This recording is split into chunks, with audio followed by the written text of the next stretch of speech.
Allison Oakley, and I'm here interviewing Francis Starke for the Veterans History Project. And I have a biographical data thing for you, but it's kind of hard to read, so hopefully you'll help me out with the details and enlighten me. You were in World War II, correct? Can you come a little closer? Sure, I can. You're in World War II, correct? World Yes. War II? And how old were you when you volunteered for the Navy, correct? Yeah, I was about, I don't know, 22 or 3 years old. 22 to 3 years old. You joined in 1943, correct? I think so, yeah. That was kind of in the middle of World War II? Yeah. Did something happen to make you want to volunteer for the Navy? Well, no, as far as I know, I just, well, things were getting hard to do and get around and whatnot, so I decided I might just well go and have it over with. So, And why the Navy instead of oh, another I branch? don't know, I always did think a lot of the water and whatnot. It says here that you never got seasick. No, I don't know. That's pretty impressive. Well, we were on rough water, yes, but never where I ever got sick. That's impressive. I couldn't do that. So can you give me a time? It says you were in the service from 1943 to 1946. Yeah.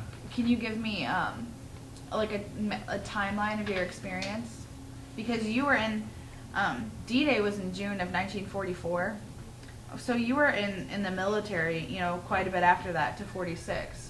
So how was that different? What was your experience like from the beginning, in the middle of war, until the end when it was a little bit calmer?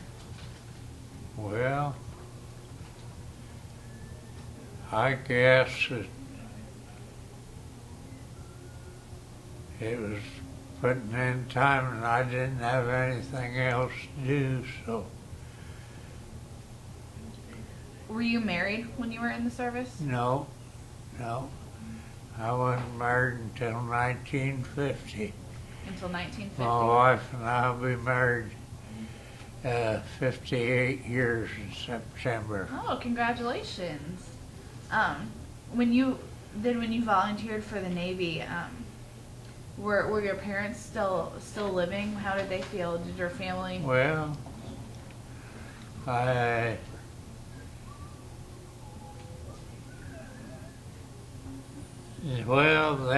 they hated to see me go, but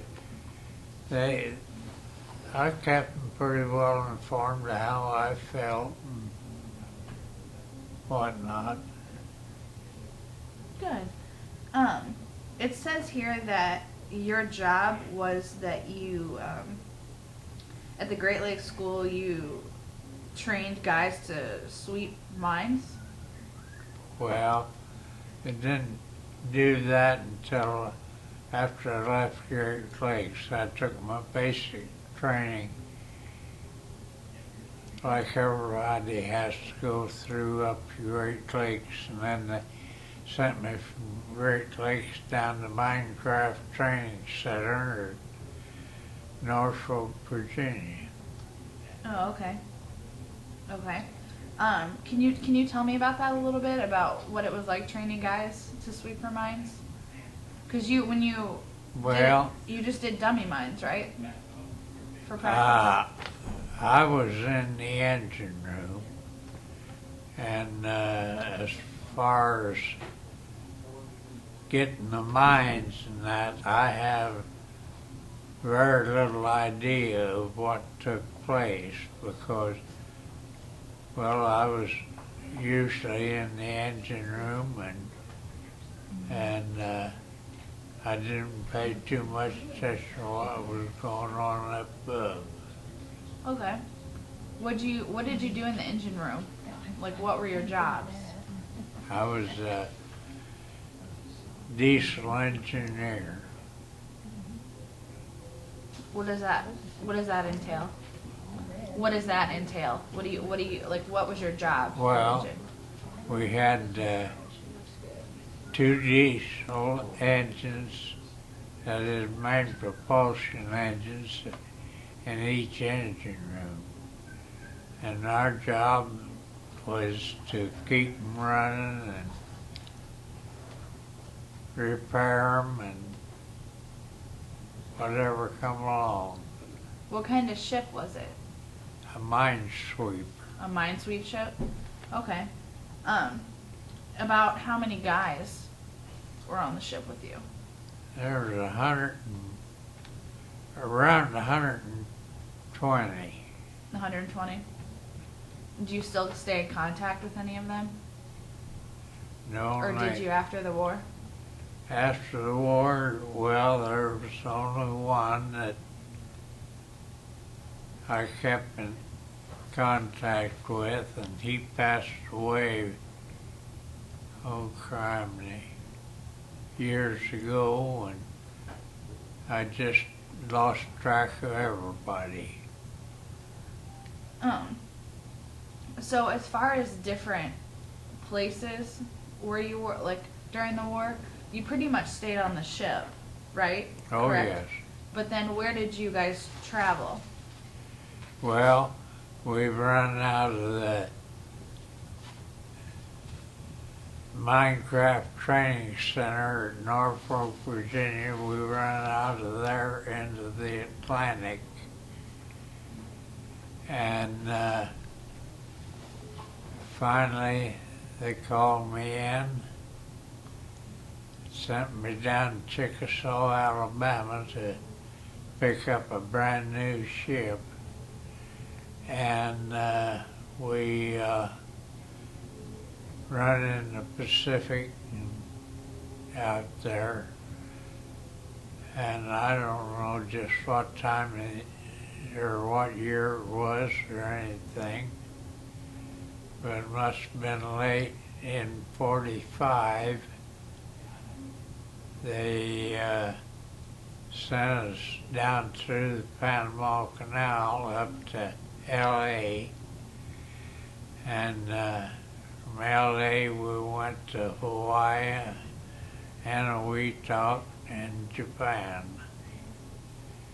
And when we ended up in Japan, well, it was right after they dropped the atomic bomb.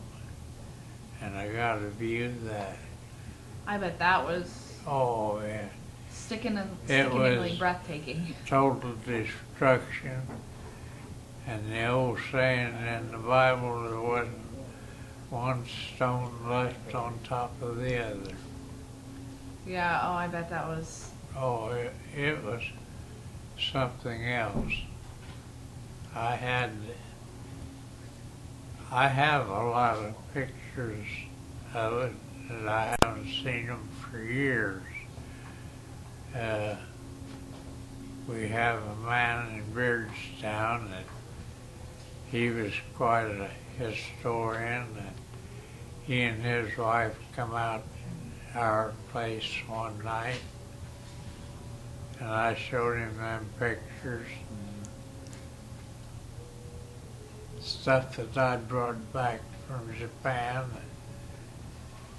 And of course the pictures, there was, they were taken all over. And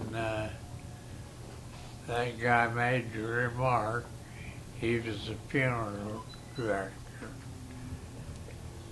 and he made the remark that if he could get enough people to donate stuff like that, he would build a room on the funeral home and dedicate it to the veterans and display all that stuff. Oh, that would be really cool. So I give everything I had to him. I had Ella brought a Japanese rifle back and a whole lot of junk. And I give it all to him. And because, well, he was a good, honest man and well-liked. Well, that was really noble of you. That would be cool if they could get that together. The pictures from seeing the atomic bomb, how far away were you? I bet you could see it for forever away. How Well, far? I don't know. It was done over with when we got there. All we got to do was right after just go in there and help clean up a little bit, and then was getting time for us to come home, so they sent us out with the minesweeper then to sweep the mines in the Sea of Japan from Honshu to Mokpo, Korea. And so that was the end of our trip to Japan. We just put the sweep gear on Japanese destroyers, made them go out and sweep the mines. We marked where they swept, that is, American ships did, marked where they swept, and every once in a while we would pull out our gear, go out, make a swing, and check and see that they done what they were supposed to. So they had to answer to you if they didn't. So you said you went in after the atomic bomb went off and helped clean it up before you went out to sweep in the ocean? Well, yeah, it was partly cleaned up when we got over there. But anyway, it was quite a job. I bet. Did you have to wear masks? Oh yeah, some of the times we did. How long were you there? Oh, I don't know whether we was there. Probably, I don't know, maybe 3-4 months altogether. And then they sent us out to clean the Sea of Japan up and sent us back home. I bet that had to have been a devastating experience. For your whole time in the military, did you get along pretty well, or were you pretty homesick, or it didn't really bother you? No, it never bothered me. It never bothered you? So, could you tell a big difference from when you first volunteered for the Navy in '43, a little bit before D-Day, kind of towards the end of World War II, all the way to 1946 when you were done? Could you tell a big difference in the action and Oh yeah. the impression? As things wore down, our work slacked off, and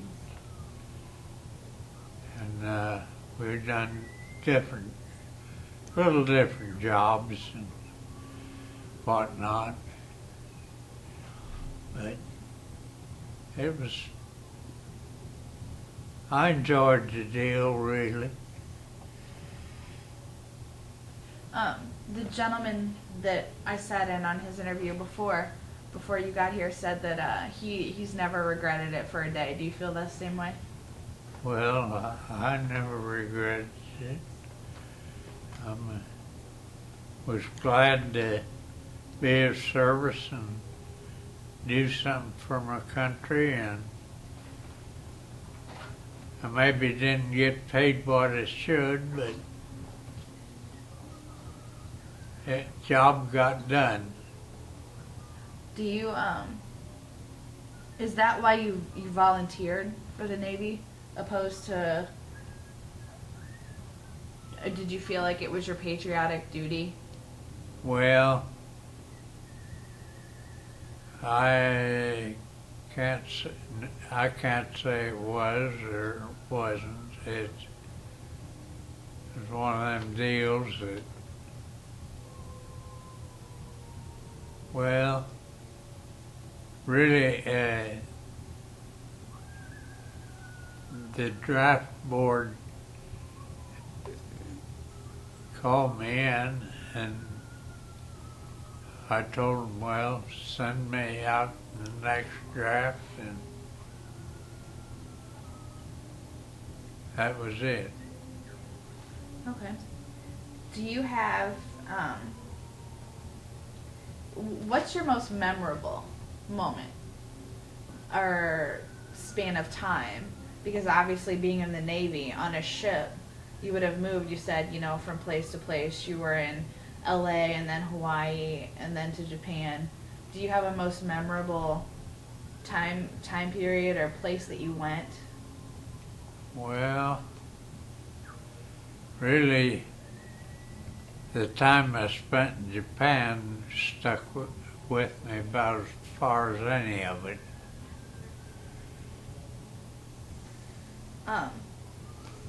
When you were in Japan, did you have, so if you were help cleaning up after the atomic bomb, you had a lot of interaction.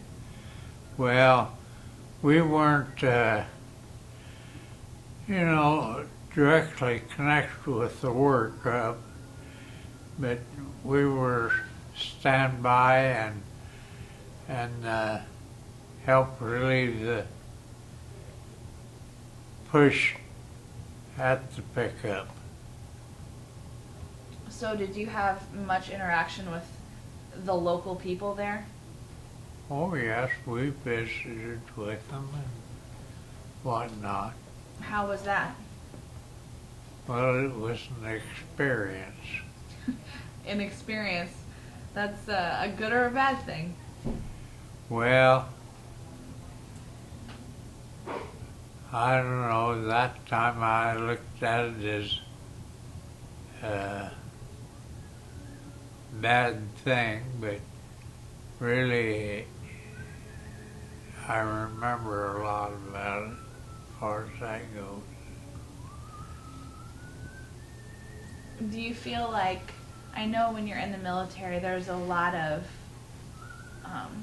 day-to-day decisions you have to make, besides the typical combat or, you sweat for mines, decisions like that. Are there any things that you really wish that you could go back and change or go back and redo?